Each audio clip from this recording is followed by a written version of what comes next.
안녕하세요. 청강TV의 김인숙입니다. 인간의 심리에서 해소 불가능한 영원한 것, 즉 비교에 대한 인생 문장을 시작합니다. 좋아요와 구독은 저희 힘이 됩니다. 여러분은 평소에 주위의 사람들과 비교를 많이 하는 편인가요? 우리는 삶에서 비교하지 않고 살아간다는 것은 불가능한 일입니다. 물건을 하나 구입하려고 해도 가격, 디자인, 크기 등 여러 조건을 비교하지 않을 수 없죠. 어떤 사람과 비교하고 싶은 마음이 생길 때는 우리는 어떻게 해야 할까요? 첫째, 비교를 떠올리게 하는 상황을 줄이기. 즉, 주위에 끊임없이 누군가와 비교하는 말을 꺼내는 사람이 있다면 이 사람과의 만남을 줄이는 방법은 어떨까요? 상대의 영향을 받아 나도 자꾸 비교하는 습관을 갖게 될 수도 있으니까요. 이 자기만의 행복의 방향을 뚜렷하게 정하기. 나는 지금 나의 행복한 삶을 위해 무엇을 하고 있는가? 또 어떤 생각을 하고 있나를 항상 생각하십시오. 성경의 시편엔 여호와는 나의 산업과 나의 잔의 소득이시니 나의 분깃을 지키시나이다. 내게 줄로 재어준 구역은 아름다운 곳에 있으며 나의 기업이 실로 아름답도다 라고 했습니다. 3. 자신에 대한 장점을 늘 인식하기. 내가 비교를 하고 싶어하는 상대가 갖고 있지 않은 나의 좋은 점은 무엇인가? 상대의 가치가 너무 커 보일 때 이 점을 인식해 봅니다. 즉, 내가 갖고 있는 것을 최대한 부각합니다. 그 부분은 분명히 꼭 있습니다. 이러한 생각의 방향이 자연스럽게 마음에 자리 잡을 때 우리는 비교하는 마음보다 서로를 있는 그대로 인정하는 마음이 생기게 됩니다. 일본의 와다 히데키의 남과 비교하며 살지 마라란 책에서 사람은 무의식 중에라도 남과 비교하게 되며 비교는 인간의 보편적인 심리이다. 인간은 다른 사람과 비교하지 않고는 사회 속에서 살아가는 것 자체가 불가능하다. 중요한 것은 비교하는 것 자체보다는 그 비교 방법이 문제이다. 다른 사람과 비교한 것이 좋은 것인지 나쁜 것인지 그것을 논하는 것은 의미가 없다. 왜 그럴까? 그것은 해소 불가능한 것, 즉 영원한 것이기 때문이다.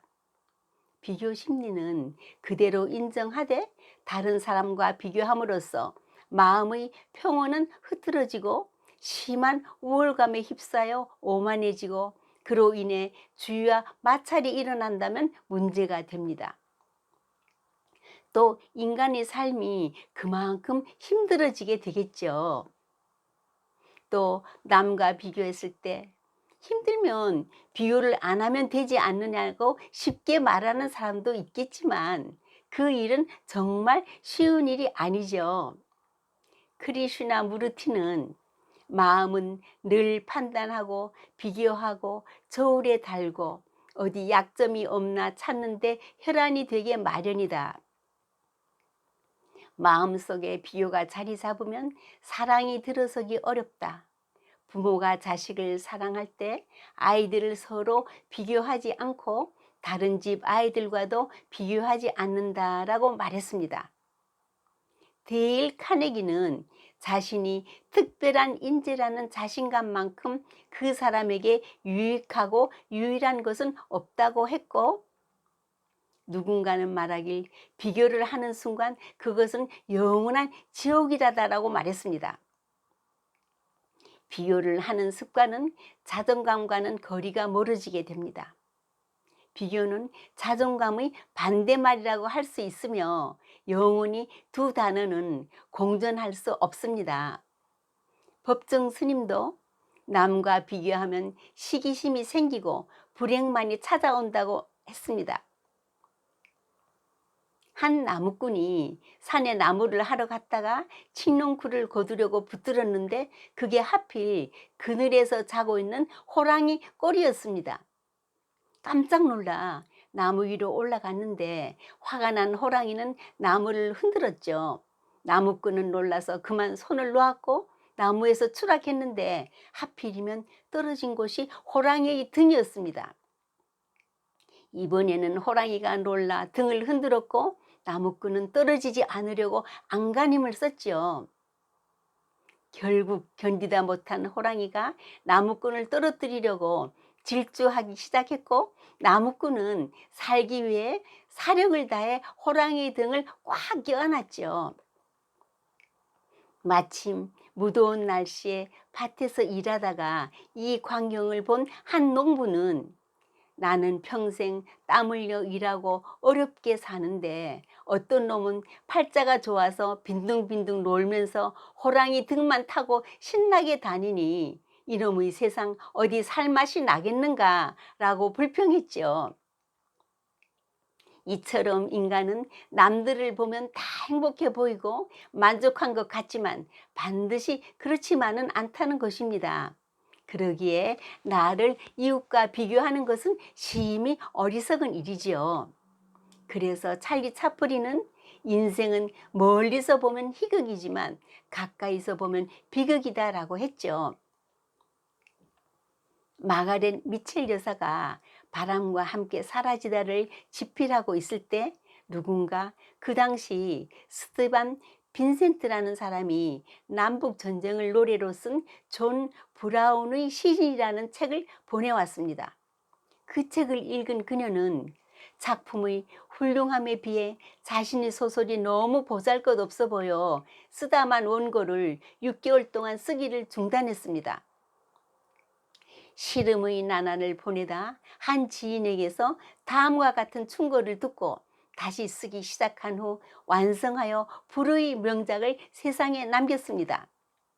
당신과 남을 비교하지 마세요. 성공은 자신의 잠재력을 얼마나 발휘하느냐에 따라 측량되는 것입니다.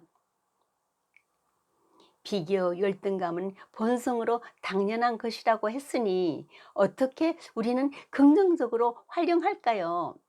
또 성장의 동력으로 삼을 수도 있지 않을까요? 결론은 첫째, 강점 중심의 사고를 가지며 둘째는 항상 공부하는 자세, 즉 독서를 통하여 많은 사람들이 살았던 세계를 폭넓게 이해하고 배우며 삶의 과정을 터득하며 살아야겠습니다. 어느 날 밤 와이프가 누워있는 남편 눈을 지그시 바라보며 조용히 속삭였습니다. 당신은 내게 로또 같은 사람이에요. 정말? 세상에나 내가 당신한테 그런 존재였어? 완전 감동이다. 응, 그런데 하나도 안 맞아. 오늘도 나만의 강점을 잘 발전시키며 세상에 하나밖에 없는 유일한 존재로서의 자부심을 갖고 우리 씩씩하게 살아갑시다. 감사합니다.